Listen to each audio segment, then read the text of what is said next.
Mateo 10. Estamos ahí, Mateo 10. Y antes de iniciar con la lectura del texto que tenemos para hoy, quería preguntarles si ustedes saben algo acerca de las ovejas, los animales que dan un poco de... Voy a poner esto, yo creo que ayuda. ¿Cierto? Un poquito. Las ovejas, estos animales que dan lana y que producen también leche. Algunos de ustedes probablemente conocen un poco. De ellas yo no conozco casi nada, la verdad. De hecho, lo único que yo sé es que son un poco gordas y que tienen 4 patas que parecen como palillos. Pero eso es todo. Yo soy más o menos como aquel caminante que va por el campo y se encuentra con un pastor de ovejas, con un pastor que tiene un rebaño de ovejas, y le pregunta al pastor y le dice: oiga, buen amigo, dan mucha lana las ovejas. Y el hombre le pregunta: ¿las blancas o las negras? Y el caminante sorprendido le dice: pues las blancas. Dice: unos 7 kilos de lana por temporada. Y las negras también. Y dan mucha leche las ovejas. ¿Cuáles, las blancas o las negras? Pues las blancas. Y dice: unos 3 litros por semana. Y las negras también. El caminante, un poco enfadado, le dice: pero oiga, ¿por qué cuando le pregunto sobre las ovejas blancas o las ovejas negras siempre me dice lo mismo? Le dice el hombre: es que las blancas son mías. Ah, ¿y las negras? Eso es todo lo que yo sé de las ovejas. Una pareja va de viaje en un coche y de repente pasa por un campito allí, ven un poconón de ovejas allí, algunos animales, y le dice la mujer: anda cariño, no sabía que tenías familia por acá. Y dice: sí, claro, por aquí viven mis suegros y mis cuñados. La verdad, hay para mi conocimiento de las ovejas. Pero hay un estudio, hay varios estudios acerca de las ovejas, y dice que las ovejas son especies de presa. Esto quiere decir que son animales o animales que otros se las comen. De hecho, las ovejas también se asustan muy fácilmente. Se aterran inclusive de una liebre o de un conejo que está del otro lado, brinca y todas las ovejas salen a correr como en estampida. Son animales extremadamente nerviosos. Y eso es algo bueno, porque cuando llega el peligro, corren, pero son indefensos, totalmente indefensos, sin armas en absoluto, y lo único que pueden hacer es correr. Y como les dije, no están construidos para la velocidad, tienen 4 patitas que no les ayudan mucho. Su cuerpo no es muy atlético. Sin embargo, ellas se enfrentan a todo tipo de peligros.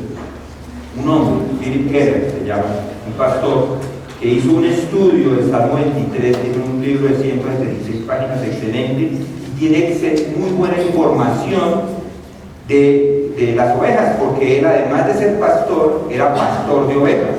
Entonces hace una muy buena interpretación de este salmo, el Salmo 23, que habla del buen pastor. Digo que las ovejas necesitan ser protegidas de las malas hierbas, inclusive de las hierbas venenosas que hay en el pasto. El pastor va adelante y va quitando las malas hierbas del frente del rebaño para asegurarse de que ellas no coman ellas. Es un poco como mi perrita, que se llama Malibu, ustedes algunos la conocen, se comen todas las porquerías que encuentran en el piso, y eso le hace daño en el estómago, y todas las veces toca estarla cuidando, porque si no, entonces todo el tiempo está mala del estómago. Las ovejas al mismo tiempo son vulnerables al clima, los parásitos, se le adhieren parásitos muy fácilmente, muchos insectos. De hecho, todo tipo de enfermedades las reciben estas ovejas. Hay ciertas moscas, por ejemplo, ellas tienen problemas con las moscas y que empiezan a rondear, a zumbar alrededor de las ovejas, y es tanto el desespero de estos animales que se van y se dan de cabezazos contra todo lo que encuentran, hasta que a veces algunas de ellas hasta mueren. Muy a menudo estas moscas hacen nido en sus ojos, y ponen allí huevos,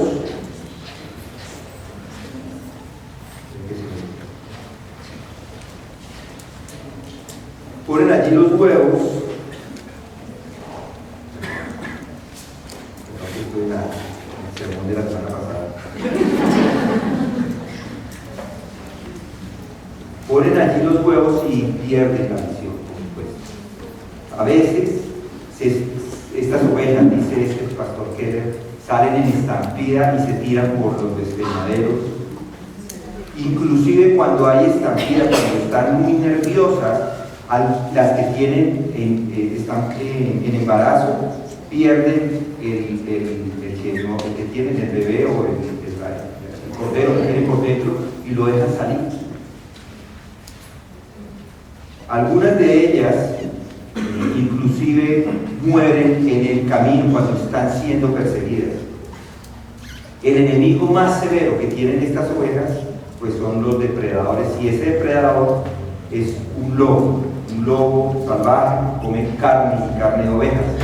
Él comenta que hay estudios que dicen que una vez dos de estos lobos salvajes los vieron, o no los vieron, sino los supieron de ellos, porque mataron hasta 292 ovejas, 292 ovejas en una sola noche. Esos animales son salvajes.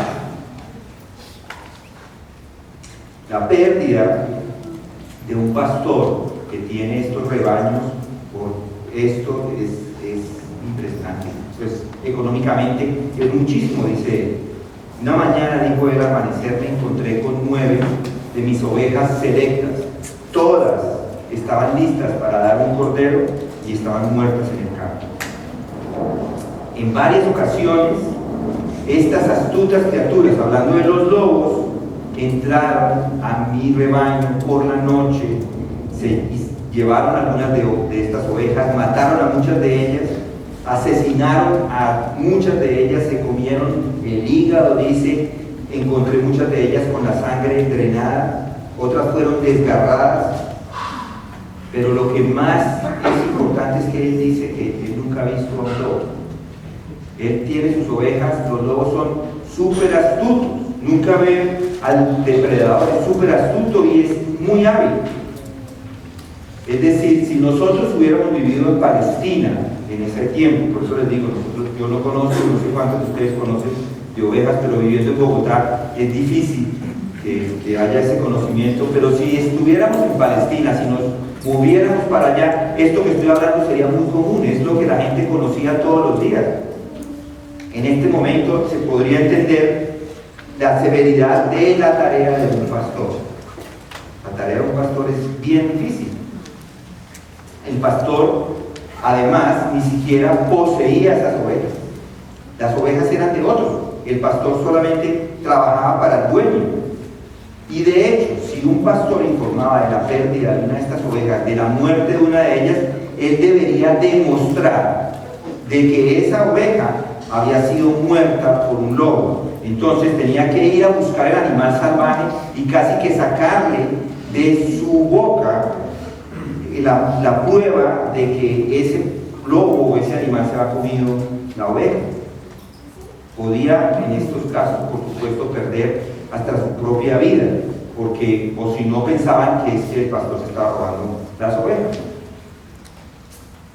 El Señor les está diciendo a los apóstoles: los voy a mandar afuera, les voy a mandar afuera para que entendamos esto, los voy a mandar afuera y será como ovejas en medio de lobos feroces. Eso es lo que está diciendo. No ovejas con miedo de los lobos que llegan, sino ovejas entre los lobos que ya han llegado. No es que los lobos vienen, sino que ellas van a ir allá. Entonces, aquí les está hablando de ese ministerio, los está comparando a los apóstoles con esto, y es una llamada al ministerio no muy interesante, ¿no les parece? Yo los voy a mandar a los lobos, allá van. Yo creo en ese momento dirían: ya está, aquí firmo mi renuncia. A los cristianos se les compara con las ovejas en varias ocasiones, Y lo que tenemos aquí en estos textos hoy es una de ellas. Y vamos a leer. Leamos Mateo 10, desde el versículo 16. Mirad, dice. 10, 16. Mirad, yo os envío como ovejas en medio de lobos. Por tanto, sed astutos como las serpientes e inocentes como las palomas. Pero cuidado de los hombres, porque os entregarán a los tribunales y os azotarán en sus sinagogas. Y hasta seréis llevados delante de gobernadores y reyes por mi causa, con un testimonio a ellos y a los gentiles. Pero cuando se entreguen, no os preocupéis de cómo o qué hablaréis, porque a esa hora se os dará lo que habréis de hablar. Porque no sois vosotros los que habláis, sino el Espíritu de vuestro Padre que habla en vosotros. Y el hermano entregará a la muerte al hermano, y el padre al hijo, y los hijos se levantarán contra los padres y les causarán la muerte. Y seréis odiados de todos por causa de mi nombre, pero el que persevere hasta el fin, ese será salvo. Pero cuando os persigan en esta ciudad, huid a la otra, porque en verdad os digo, no terminaréis de recorrer las ciudades de Israel hasta que venga el Hijo del Hombre.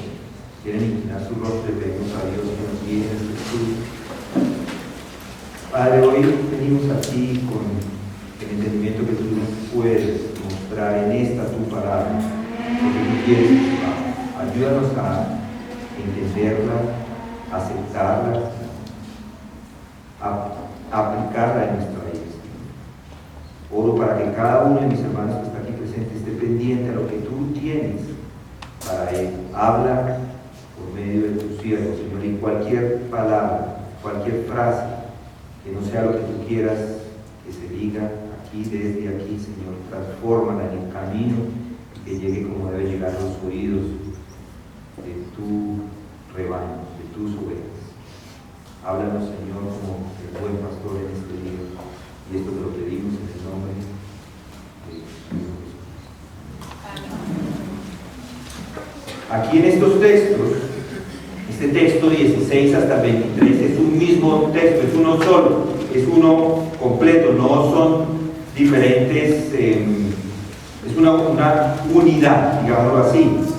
El 16 está introduciendo a los otros versículos que vemos ahí, y esto hace parte de esas instrucciones que Jesucristo le ha dado a los 12, instrucciones para hacer evangelismo. El versículo 1 del capítulo 10, además de dar esas instrucciones, Él les dio unos poderes, si recuerdan. Entonces, llamando a los 12 discípulos, Jesús les dio poder, les da poder a los apóstoles para demostrar que están hablando en el nombre de Jesucristo, como ya lo estudiamos, ya lo vimos. Esos poderes, a pesar de que los tenían, no queda ningún recorte. No vemos en las Escrituras en qué momento ellos usaron esos poderes durante esa misión a la que Jesucristo los está enviando. En este periodo de tiempo ellos no usaron esos poderes, los envía, sí, con esos poderes ya los tienen, pero además de esos poderes les da 11 instrucciones para esa tarea evangelística que ellos deberían realizar. Y estas instrucciones son también para nosotros, son instrucciones para usted y para mí. Si usted quiere hacer un evangelismo que traiga gloria a Dios, debe seguir estas instrucciones que están acá. El evangelismo no se hace de cualquier manera. No se hace usando la creatividad, muchos así lo hacen. Tratan de poner cosas para hacer evangelismo. Escuchamos de alguien que pusieron unos muñecos inflables aquí enfrente de nuestra iglesia hace un tiempo para hacer evangelismo. Pues eso no es evangelismo. En realidad es poner muñecos inflables y entretener a los hijos.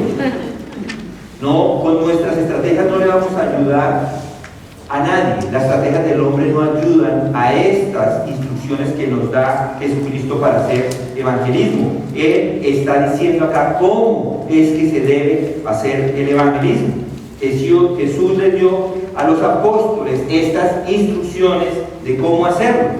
De la misma manera, nosotros hoy podemos aprender estos principios y aplicarlos al evangelismo, a lo que estamos haciendo, porque de esa forma honramos a Dios haciendo evangelismo. Y si lo recuerdan, Jesús los envía. ¿Recuerdan? Versículos 5, 6, les envía, sino ir. Ese es el primer principio. Ellos tienen que ir a las ovejas perdidas de la casa de Israel. Dice, más bien a las ovejas perdidas de la casa de Israel. Ir, ese es lo primero, ese es el primer principio. Encontramos ese principio, ya lo estudiamos, ya meditamos en él, que hay que ir a evangelizar. Y yo les digo, como ya vamos para el sexto y séptimo principio, quinto y sexto y séptimo, algo así. Lo que quiero decirles es, si no los ha visto, si no los ha escuchado, hay una aplicación, bájela y escuche los otros para que no se pierda. Ahí hacemos un estudio de estos principios. En el versículo 7 vemos que además de ir, Jesús les da la forma. La forma es predicando. Dice, y cuando vayáis, predicar. Esa es la manera, predicar, es hablar la palabra. Debe hablar la palabra y además les da el contenido. El contenido que es el reino de los cielos se ha acercado. Debe predicar un mensaje y el mensaje es las buenas nuevas. Eso es lo que debe decir. No es otra cosa. No hay que decirles, vea, si usted cree en Dios, Dios le va a dar un nuevo trabajo. ¿No es cierto? O si usted cree en Dios, Dios le va a sanar. ¿No es cierto? Si usted cree en Dios, Dios le va a salvar. Eso sí es un mensaje. Y le va a salvar porque usted ha puesto su fe en Él. Entonces, ese es el segundo principio. Debe predicar. Primero ir, luego predicar. El tercer principio, y que yo creo que es muy controversial hoy, porque en varias iglesias cobran, y es precisamente lo contrario, no cobran. No cobran. Escuché unos hermanos el otro día que me contaron y me decían que estaban ministrando a un grupo que les habían asignado a la iglesia donde ellos estaban y que tenían que pedirles dinero a los que venían allí y que debían después coger ese dinero y llevárselo a los pastores.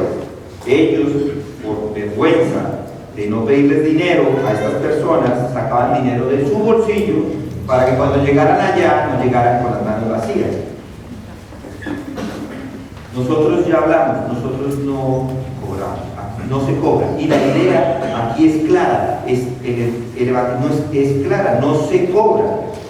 No vamos a hablar de las ofrendas hoy, después podemos, cuando nos toque el texto, vamos a hablar de qué se trata y cómo entender el tema de las ofrendas, pero el Evangelio es gratuito, no se cobra para nada. El cuarto principio, que también lo encontramos ahí, el cuarto principio es que debe confiar en Dios para satisfacer todas sus necesidades. No hay que preocuparse qué va a comer o qué va a beber, porque Dios le va a proveer para el ministerio, ya sea por medio de un trabajo secular, o trabajando en compañías, o en un negocio propio, o por medio de las ofrendas. Las dos posibilidades son correctas, cualquiera de las dos está bien para el trabajador ministerial, para el que está haciendo ministerio. Y quinto principio, también lo vimos, estudiamos que debe enfocar sus esfuerzos en aquellas personas que quieren escuchar el Evangelio de Jesucristo. No es mirar las perlas, esas perlas preciosas del Evangelio, aquellos cerdos que solo quieren burlarse del mensaje. Por lo tanto, debe buscar, debe investigar, debe encontrar a los que quieren escuchar ese mensaje. Y hoy vamos a ver un principio más, el sexto principio. Es que si quiere hacer evangelismo que honre a Dios, debe actuar con prudencia y sencillez. Miren ese versículo 16. Mirad, yo os envío como ovejas en medio de lobos, por tanto sed astutos como serpientes e inocentes como palomas. Debe ser prudente y sencillo. Prudente dice en la versión que ustedes tienen en su mano, la Reina Valera. Este versículo 16 es muy importante. Un versículo que sirve como introducción no solamente a esta sección, sino a todo lo que vemos después hasta el 42. No tenemos tiempo ni de ir hasta el 42 y no vamos a ir hasta el 23. Nos vamos a quedar en este versículo 16. No alcanzaríamos, porque Solamente estudiando el tema de las ovejas, hasta ahí llegó mi estudio, no pude pasar más ahí, eso fue suficiente. Pero vamos a ver unas enseñanzas acerca del evangelismo que honra a Dios en ese versículo 16. Y Jesús incluye entre estas enseñanzas varias referencias a lo que viene al futuro. Miren lo que dice el versículo 22, está hablando del futuro. Y seréis odiados de todos por causa de mi nombre, pero el que persevere hasta el fin será salvo. Y miren el 23, también está hablando del futuro. Pero cuando os persigan en esa ciudad, huid a la otra, porque en verdad os digo, no terminaréis de recorrer las ciudades de Israel hasta que venga el Hijo del Hombre. Si ven, eso es futuro. A ellos no los persiguieron, ni siquiera en esta misión los habían perseguido todavía.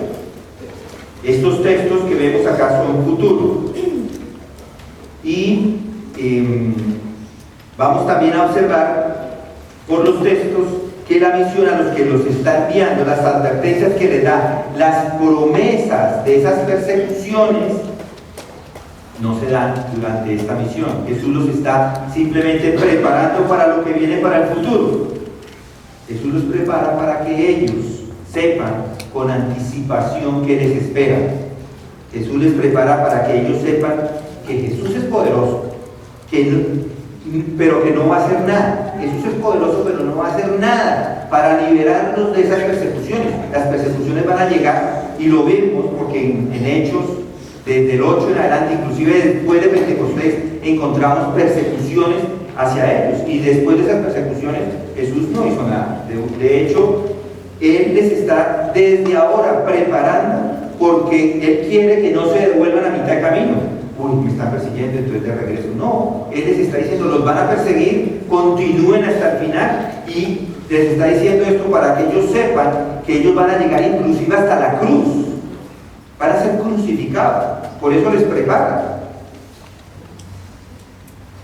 Solamente hasta Pentecostés ellos ven en carne propia esa persecución, o más adelante inclusive. En Hechos, simplemente para que crean, no me creen, veamos Hechos 8. En Hechos 8, si recuerdan, Saulo inclusive Pablo, el mismo, estaba de completo acuerdo con aquellos en su muerte, la muerte de Esteban, hasta que persiguieron a Esteban o lo tomaron y lo mataron, su primer mártir.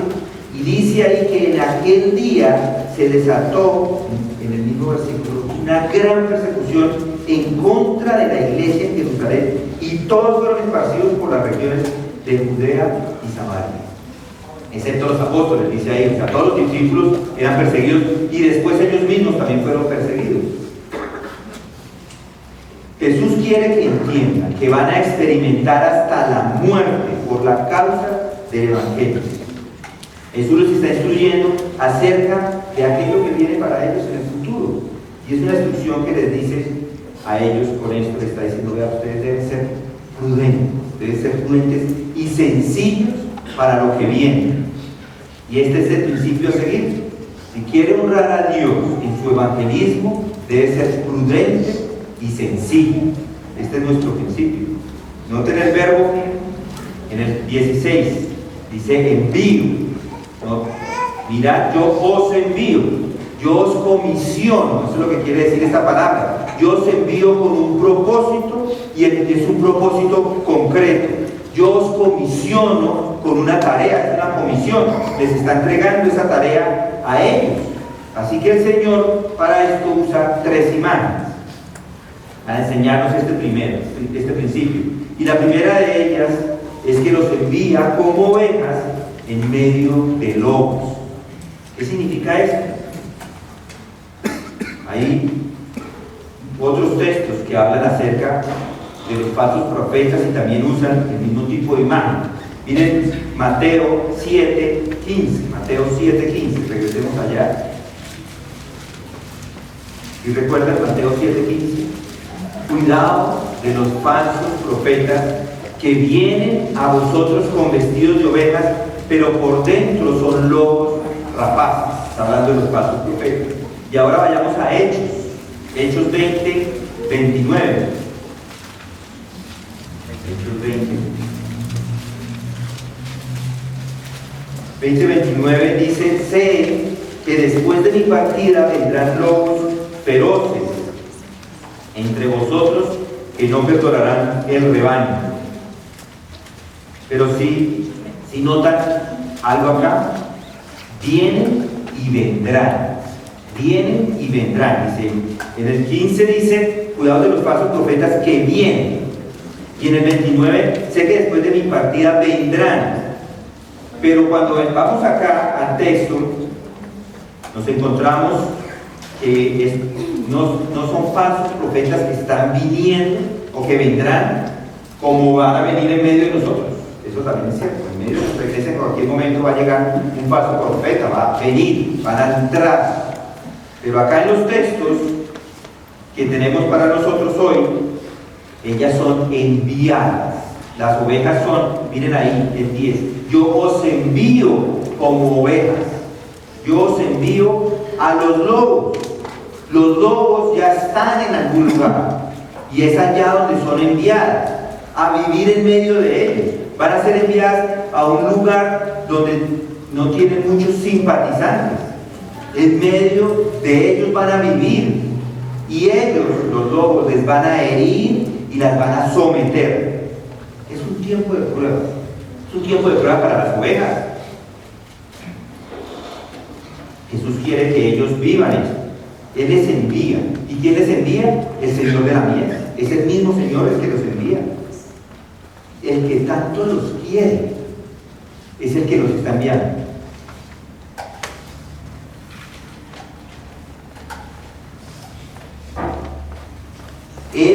Él mismo, Jesucristo, el mismo que vivió esa persecución, el Cordero que venció la muerte y a los enemigos, es el que está enviándoles a ellos. El Señor de señores está enviando a estas personas. El Rey de Reyes, y está enviando ¿a quién? A los llamados, a los escogidos, a los fieles. ¿Qué ministerio les espera? ¿Qué ministerio? ¿A dónde hay que apuntarse? ¿Hay una lista? ¿Hay una lista para ir a poner allá? ¿Y quiénes son las ovejas? Bueno, aquí en el texto es claro, los 12.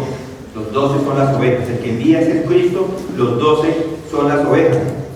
Y deberían ir, si recuerdan, en el 9:36, a las ovejas perdidas de la casa de Israel. Pero ellos están enviando allá porque hay unos lobos ahí. ¿Quiénes son estos lobos? Según el contexto, probablemente son adversarios judíos, personas que son fariseos, que no están interesados en el mensaje, que de manera hostil se oponen al mensaje del Mesías, los falsos maestros judíos. Para nosotros hoy son los falsos profetas, aquellas personas que están buscando cómo satisfacer sus deseos personales o sus fines sin importarles las ovejas. Son egoístas, son crueles, al grado de que explotan inclusive a las personas más necesitadas de la sociedad. Como vemos hoy, muchas personas están siendo explotadas por falsos maestros, por falsos profetas. Eso hacían los judíos. Y miren lo que hacían los judíos, solamente para que lo noten. Vamos a Mateo 23. Mateo 23 nos da una descripción de estos judíos. Pero ay de vosotros, dice el versículo 3. Ay de vosotros, escribas y fariseos, hipócritas, porque cerráis el reino de los cielos delante de los hombres, pues ni vosotros entráis ni dejáis entrar a los que están entrando. Y luego el 14 dice: ay de vosotros, escribas y fariseos, hipócritas, porque devoráis las casas de las viudas, aun cuando por pretexto hacéis largas oraciones, por eso recibiráis mayor condenación. ¿Sí ven la crueldad de esa gente, de los escribas y los fariseos? Y es lo mismo hoy. Estos textos de Mateo 23, si Dios quiere, más adelante los vamos a estudiar. Pero están hablando de las casas de las viudas, que ya no tienen marido, son mujeres que están ya fuera, no tienen cómo recibir ingresos, no tienen las necesidades elementales. Probablemente lo único que tienen es esa casita. Y están llegando estos hombres y se las están quitando. Los fariseos, como lobos hambrientos, no les importa. Buscan exprimirlas al máximo. Miren lo que dicen de ellos. Son hipócritas, versículo 15. Son ciegos, versículo 17. Insensatos y ciegos. Noten el 25. Porque limpiáis el exterior del vaso y del grano, pero por dentro, hablando de los fariseos, están llenos de robo y de desenfreno, son unos ladrones. Y noten el 28, llenos de hipocresía y de inequidad. Al final. ¿Y a dónde está enviando Jesús a sus apóstoles, a sus amados? No los envía a un resort, no los está enviando a un crucero por las Bahamas para hacer evangelismo. Los envía a un lugar peligroso. Las ovejas, recuerden, no tienen colmillos como tienen los lobos. Y como dice Keller, en un solo día un par de lobos mataron a 200 o más de 200 ovejas. Las ovejas son muy vulnerables y los lobos son muy feroces. La idea es que Jesús los manda, pero no los manda como lobos, sino como ovejas. Los manda como ovejas. Los apóstoles deberían seguir siendo ovejas. Nada de responder como lobos.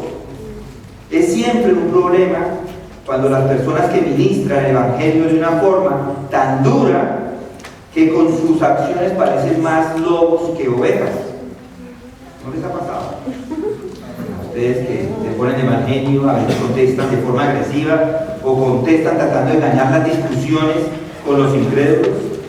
Cuando está haciendo esto, no está actuando como oveja, está actuando como lobo. Nunca olvide que usted no es enviado para dominar la conversación, no es enviado para tomar el control, no es enviado para sojuzgar, no es enviado para rendir a los enemigos, no es enviado para conquistar, no es enviado ni siquiera para vencer al incrédulo, no es enviado para destruirlos, es enviado para convertirlos. Charles Spurgeon dijo que la única arma de los cristianos es que no tienen armas. Noten ahora el principio. Regresemos a Mateo 10, 16. Yo os envío como ovejas en medio de lobos. Por tanto, de tal manera, miren el principio, deben ser astutos como las serpientes e inocentes como las palomas. Deben ser prudentes y sencillos. Y aquí para esto nos da una segunda imagen. La primera es que los envía en medio de lobos, y la segunda es que deben ser prudentes como serpientes. Deben ser. Esa palabra ser está en el presente imperativo, ese presente imperativo de un verbo, ginomai, que significa haceros o llegar a ser. Esa es la idea. El presente sugiere una acción continua, es decir, que continuamente ellos deberían ser prudentes como serpientes y sencillos como palomas. El verbo, acá este verbo cubre las dos imágenes que tenemos acá. Deben ser. Y prudentes significa entendidos o sabios. Entendidos o sabios como las serpientes. Como las serpientes, pero no como las serpientes que encontramos en Génesis 3:1. Esa no, que hace referencia a Satanás. No es una astucia o prudencia satánica. De hecho, el contexto tampoco nos lo permite. Noten la palabra que sigue. Dice, deben ser astutos como las serpientes e inocentes. Está hablando del mismo tipo de persona.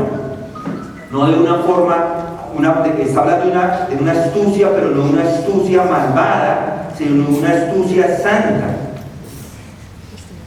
Deben ser prudentes o astutos, pero no malvados como Satanás, pero con una astucia santa. Las serpientes son animales extremadamente habilidosas, tanto para evitar el peligro como para cazar sus presas. Inclusive los jeroglíficos en Egipto emplean la serpiente para demostrar la sabiduría. Entonces debemos entender que ellos debían ser prudentes y sabios. ¿Sabios para qué? Sabios para reconocer el peligro, para escoger los medios de cómo podían ellos evitar el peligro. La traducción de Reina Valera, que dice prudente, y de la Biblia de las Américas, que dice astuto, no debe confundirnos. no es astucia o prudencia para la maldad. Yo creo que es un poco como palabras que usamos en medio de nuestro contexto aquí en Colombia. Alguien es vivo, si recuerdan, o lo han usado vivo con connotaciones negativas y con connotaciones positivas. Un vivo es un hombre que a veces se puede colar en Transmilenio. Es un vivo, pero ¿qué vivo es? Se coló en Transmilenio. Una persona que saca provecho del lugar donde se encuentra. Entonces eso es vivo, pero vivo para la maldad, o astuto para la maldad. Hay personas que son vivas para los negocios, para embaucar o para engañar. Pero hay otro tipo de vivo, y es el que es inteligente, el que es despierto, el que está atento y que no se deja engañar. Y creo que esto nos ayuda para entender un poco de qué se trata acá. Una persona viva, despierta o astuta, pero para lo bueno.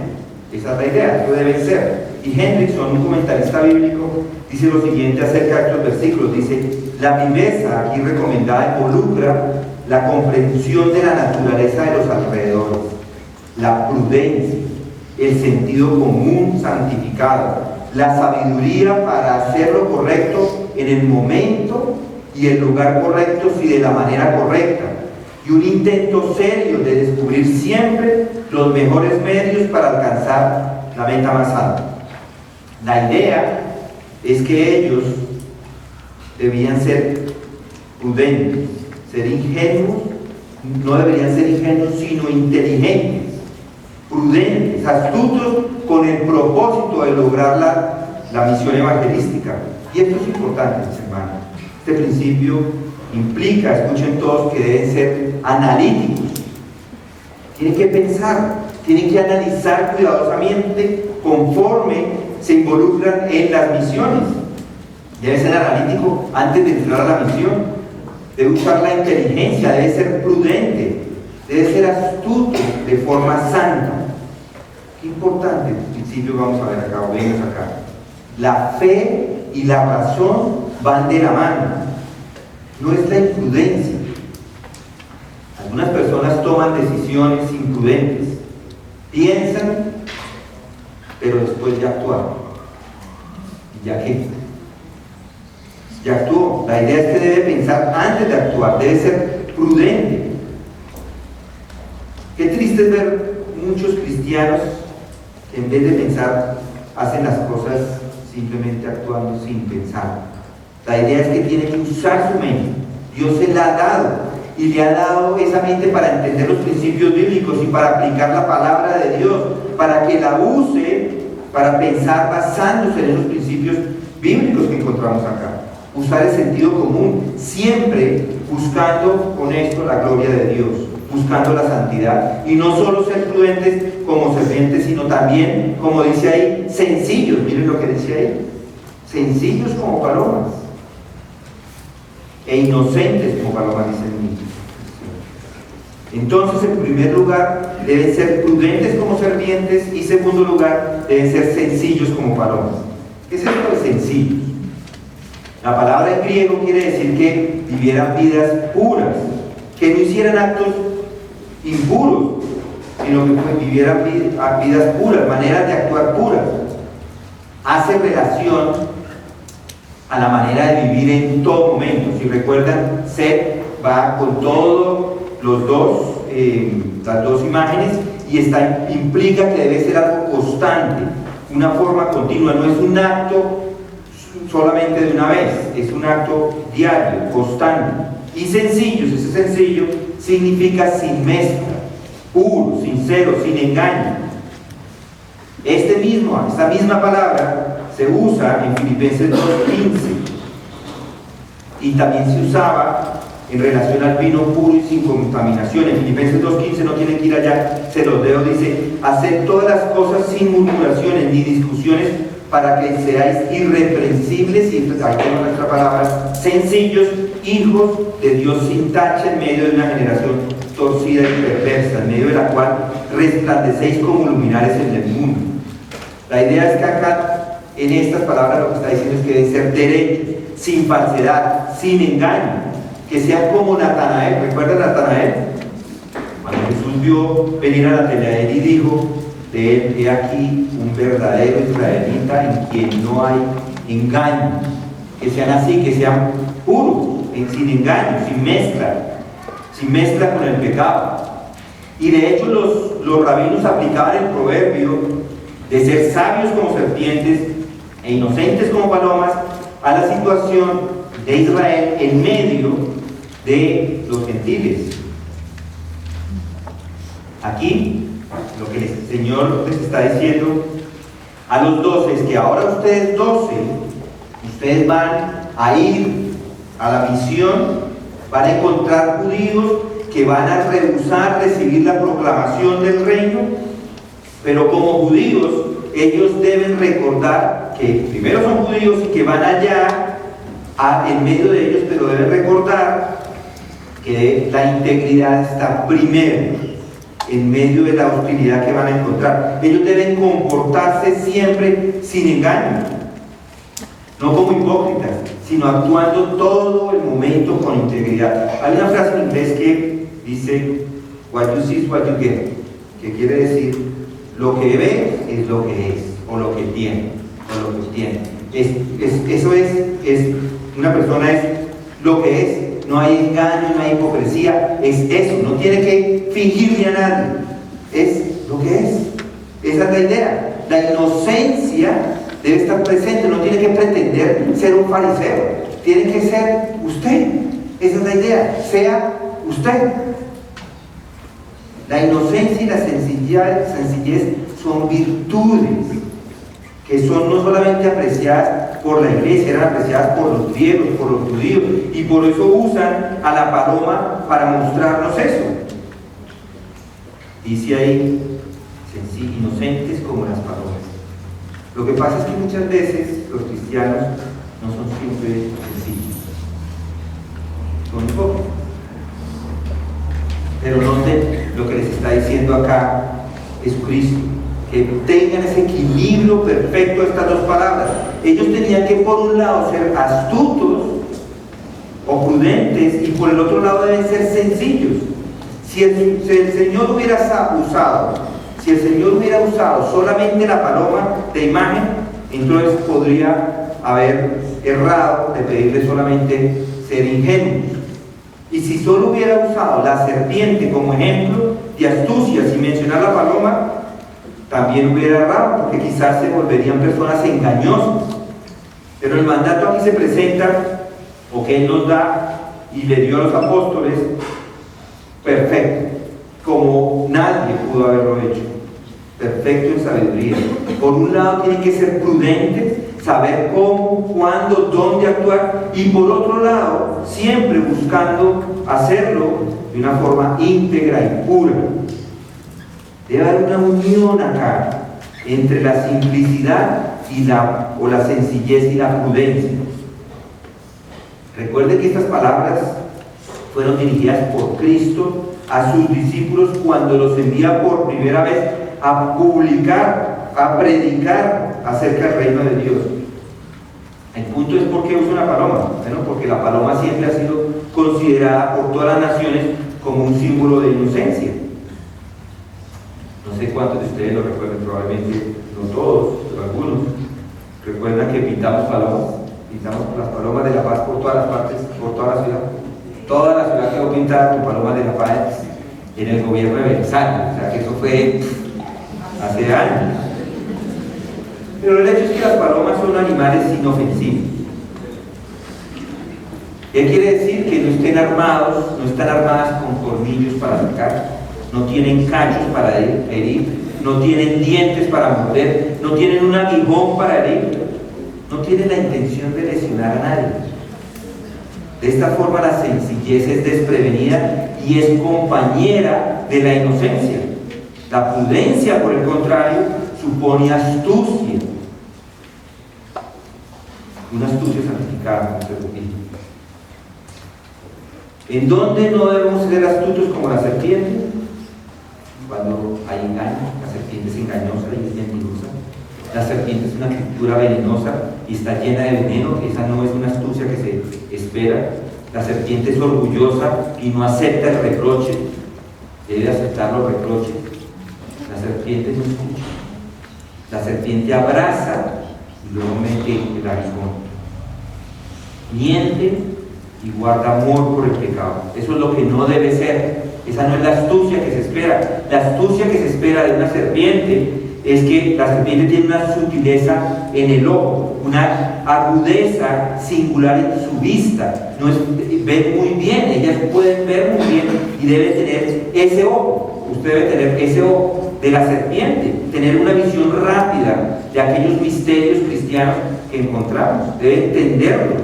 La serpiente tiene prudencia y sutileza en su oído también. No están fácilmente engañadas por el encantador. La serpiente se cuida y huye para defender su cabeza. Así debe hacerlo. Debe cuidarse como la serpiente y huir del peligro. ¿Y en qué debería ser como las palomas? Bueno, en respeto por la mansedumbre, en respeto a la inocencia, en respeto a la pureza.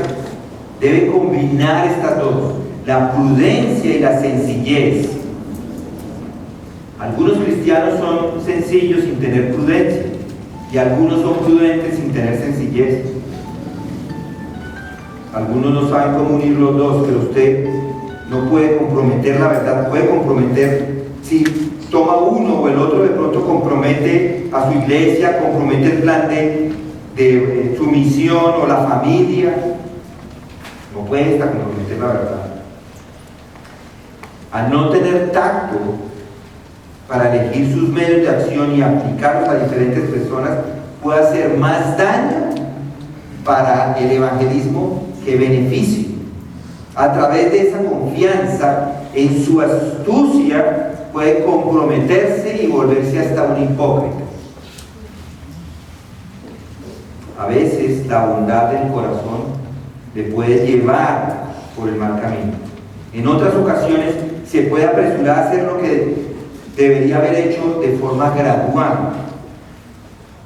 ¿Qué mandato, no les parece? Es un mandato importante y es práctico para su vida, es práctico para mi vida. Un comentarista, hablando de este texto, dice que los misioneros tienen mucho trabajo que van a lograr a lo largo de toda su vida, que debe ser llevado y trabajar, y que si no son astutos podrían perder ese trabajo. Y yo creo que para todo el mundo, para todos nosotros es lo mismo. Hay tanto trabajo para ser hecho en esta vida. La vida es preciada, no la desperdicie. Tiene un valor superior sobre todo y debe protegerla. Cuando son perseguidos, puede que en este momento no tenemos una persecución en nuestro país de frente, o aquí en Bogotá al menos, en algunos lugares todavía persiguen, pero debe ser astuta como la serpiente. Cristo se escondió de los enemigos hasta que supo que la hora había llegado y ahí sí se entregó. No debe haber desperdicios de vidas cristianas. Algunas veces sucede, y escucho en esto, es muy importante, algunas veces sucede que a veces ese heroísmo de quedarse no es heroísmo, no es astucia. Debe detenerse y enfrentar. A veces personas simplemente de orgullo se enfrentan a las maldades de los hombres sobre ellos. ¿Por qué? ¿Por qué lo hacen? Porque les da miedo que les llamen cobardes. Pero al final eso es menos astucia que valentía. A veces la cobardía se esconde en un deseo de que se piense que nosotros somos valientes, pero no es un motivo noble mostrar ese tipo de valentía. Es muy importante. Por lo tanto, en otras palabras, tiene que buscar la mejor manera de extender el reino para la gloria de Dios. ¿Y cómo? Lo vamos a ver. El Señor les dice a los discípulos cuando se enfrenten en persecución y en algunas ocasiones huyan, no tiene virtud la persecución, no tiene virtud en que insista en aquellos que no quieren oír el Evangelio. No tiene virtud, no sirve de nada. Si no quieren escuchar, váyase. No tiene nada, no sirve. No le eche gasolina al fuego del odio de esas personas para que manifiesten un rechazo inclusive más violento y de pronto hasta la muerte.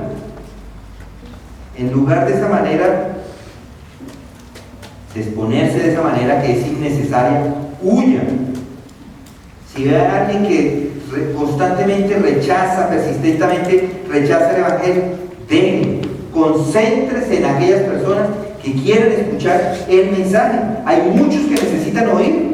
No desperdicie el tiempo, no se exponga a peligros innecesarios, sea prudente y sencillo. Además debe entender que esta tarea que Dios le está dando a los discípulos es probablemente la tarea evangelística más grande que jamás se ha asignado. Algunos dirán, bueno, a mí también me están asignando esa tarea. Bueno, no nos podemos comparar con ellos. Ellos hicieron esa tarea por todo el mundo. Pero a donde vaya, en el contexto donde se encuentre, sea testigo de Cristo. Lo debe hacer con cuidado y estar seguro de que está sirviendo a Cristo, no a vuestras mercedes, o a su merced como dicen. Está sirviendo a Cristo. Debe ser astuto y debe ser sencillo. Hay que recordar que el éxito no se mide por la fama que usted pueda obtener para usted, ni por el pastor al que sigue o por la iglesia a la que pertenece. La manera como Dios mide el éxito es su fidelidad a su palabra y a su llamado. Esa es la manera. Hay que hacer la tarea, mis hermanos, del evangelista. Hay que llevar ese mensaje a todas partes. Muchos no lo conocen. Muchos no saben ni siquiera nada de quién es Cristo, pero los van a rechazar. Pero las instrucciones que Dios, que Jesucristo le está dando a los apóstoles, que también son para ustedes, es ir y evangelizar, estar preparados a tiempo y fuera de tiempo. Hoy quiero terminar con un texto que encontramos en Apocalipsis 20.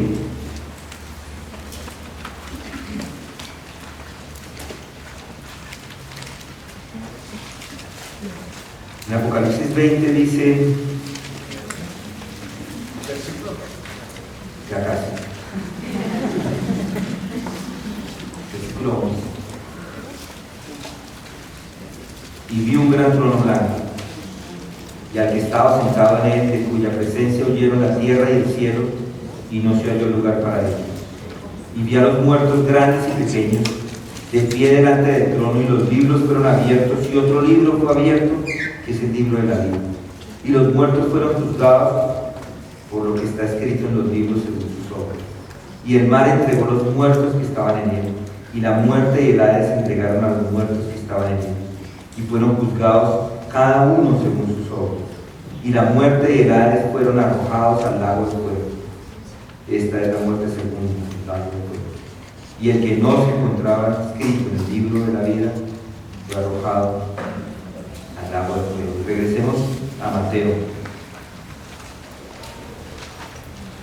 Mateo 10, 23 dice, pero cuando persigan esta ciudad, huid a la otra, porque en verdad os digo, no terminaréis de recorrer las ciudades de Israel hasta que venga el Hijo del Hombre.